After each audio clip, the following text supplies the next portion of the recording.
Now, in South Africa, the Democratic Alliance is demanding that the Gauteng Police Provincial Commissioner, Lieutenant General Elias Mawela, urgently launches a manhunt for the suspects responsible for the brutal murder of two young boys in Soweto. Two bodies of children aged 5 and 6 years old were found mutilated a day after they were reported missing. Violence against children in South Africa is a scourge that has been going on for too long, and this incident is one of many in the local townships. The DA says it calls for communities to work together to find these perpetrators. Joining me on the news to discuss this is DA member of the Gauteng Provincial Legislature and spokesperson for community service, Crizane Bosch. Thank you so much for joining us here, Crizane. Very devastating story there. What's the latest that you can tell us about the incident and what your party are asking for exactly? Well, the latest on this incident is that on Wednesday evening, 3 boys disappeared during a period of load shedding. So in South Africa, we've got these periods where they switch off the electricity for an endless number of hours, where we don't have any electricity. And during that specific time, 3 young boys disappeared and they were kidnapped. 2 of them were then subsequently found murdered and mutilated, where their noses were cut off, their throats were slitted, etc. It was quite horrific, where the 3rd little boy managed to escape. This 3rd little boy is at this stage working with the police services in Gauteng to try and identify and give as much information as possible to try and catch the culprit. What we as a Democratic Alliance is calling for is for a special task team to track down, the culprits in this case, and persecute them and make sure that they are in jail and that no other little boy or children suffers because of this. So that is the current situation. The manhunt is still out, and the DA has been asked that, or we have been calling for a special task team to do this investigation and do a proper profiling, especially if you look at the kidnapping statistics in South Africa at this stage.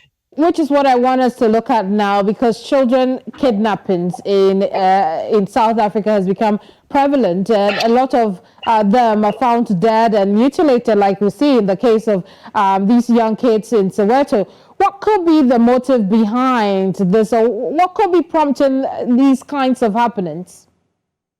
Well, if you just had to look at the last quarter of the end of last year, from July until September, of 2022, there's about 558 cases of kidnappings that took place in South Africa, specifically with young children. These mostly, if you look at the statistics and the investigations that is currently pending, is because of either disputes, family disputes where the parents are getting divorced, and also because of kidnappings, just in general, sexual harassments, and then also carjackings and hijackings, where people steal cars and then they take the children along with them.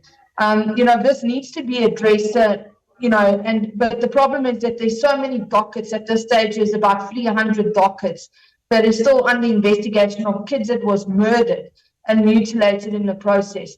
A lot of these mutilations are also because of rituals and muti wars, where people use those specific parts of the children, for medicine purposes and things like that, in all sorts of traditional, rituals and things. So we need a specific investigation and task team to specifically look into this and do profiling of the kidnappers and the murderers in this case, because you cannot just look at one scene or one case specifically. You need to look at it holistically, and this is what currently is the problem: is that there is purely not sufficient resources within the South African police services to do this profiling of the criminals and finalize these investigations. How significant do you think the community's involvement would be in this manhunt, essentially? Well, the Democratic Alliance believes in a whole of society approach where we understand and realize that, the police services themselves do not have adequate resources to do these investigations themselves. If you look at the Gauteng police services, just in Gauteng alone, which is the capital of South Africa, you will realize that there's about a 15 to 50% vacancy rate within the police services in Gauteng alone. So it depends from which police station to which police station you go to see what the vacancy rate is.